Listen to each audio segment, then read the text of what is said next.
This video is only for entertainment purpose.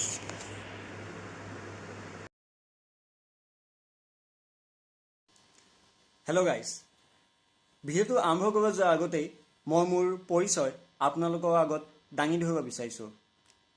নমস্কাৰ, মোৰ নাম মিণ্টু কুমাৰ আৰু আপোনালোক সকলোকে মই মোৰ চেনেল দ্য লাষ্ট বেঞ্চাৰলৈ স্বাগতম জনাইছোঁ। আজি এইটো চেনেলত এয়া মোৰ প্ৰথম ভিডিঅ'। সেইবাবে আহক সময় নষ্ট নকৰি ভিডিঅ'টো আৰম্ভ কৰোঁ। আপোনালোক সকলোৱে ভিডিঅ'টোৰ টাইটেল দেখি হয়তো গম পাইছে যে মই একচুৱেলি কেনেকুৱা ধৰণৰ কথা ক'বলৈ গৈ আছোঁ। হয়, মই সেইবোৰ মেছেজ নাইবা সেইবোৰ পিকচাৰ্ছৰ বিষয়ে ক'বলৈ গৈ আছোঁ যিবোৰ আমি সাধাৰণতে আমাৰ হোৱাটছএপ নাইবা ফেচবুক নাইবা আমাৰ অন্য ছ'চিয়েল মিডিয়া ছাইটবোৰত আমি পাওঁ। কেতিয়াবা আমালৈ কোনোবা বন্ধু নাইবা কোনোবা শুভাকাংক্ষী আমালৈ কিছুমান মেছেজ দিয়ে যিবোৰত লিখা থাকে এই মেছেজটো 10 জনলৈ শ্বেয়াৰ কৰা, তোমাৰ ভাল হ'ব। আৰু যদি তুমি ইগন'ৰ কৰা তেতিয়াহ'লে অহা 7 দিনৰ ভিতৰত তুমি কিবা বেয়া খবৰ শুনিবলৈ পাবা।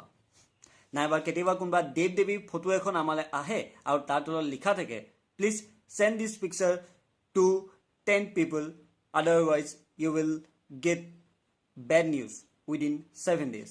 হয়, এনেকুৱা ধৰণৰ মেছেজ আমি প্ৰায়ে পাওঁ। অকল মই বুলিয়েই নহয়, আপোনালোকেও হয়তো সময়ে সময়ে এনেকুৱা মেছেজ পায়, আপোনালোকৰ বন্ধুৰ পৰা হওক নাইবা অন্য কোনোবাৰ পৰা হওক। এতিয়া আমি বাৰু এটা কথা ভাবি চাইছোঁনে যে এই মেছেজবোৰ কিমান গুৰুত্বপূৰ্ণ বা এই মেছেজবোৰৰ ভিত্তি কেনেকুৱা? মই ভাবোঁ এই মেছেজবোৰ ভিত্তিহীন।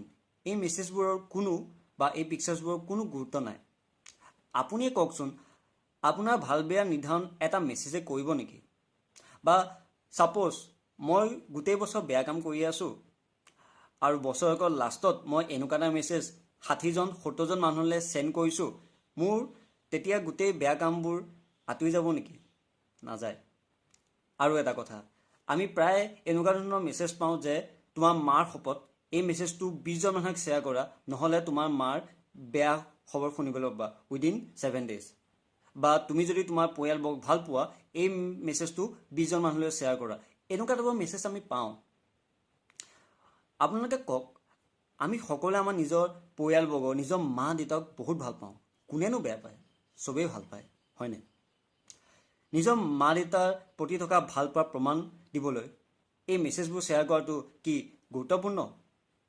বা নিজৰ মা দেউতাক ভাল পাওঁ বুলি দেখুৱাবলৈ এই মেছেজবোৰ আশ্ৰয় ল'বলগীয়া হ'ব নেকি আমি? মোৰ মতে নহয়। এই মেছেজবোৰ শিক্ষিত মানুহে চেণ্ড কৰে আমালৈ।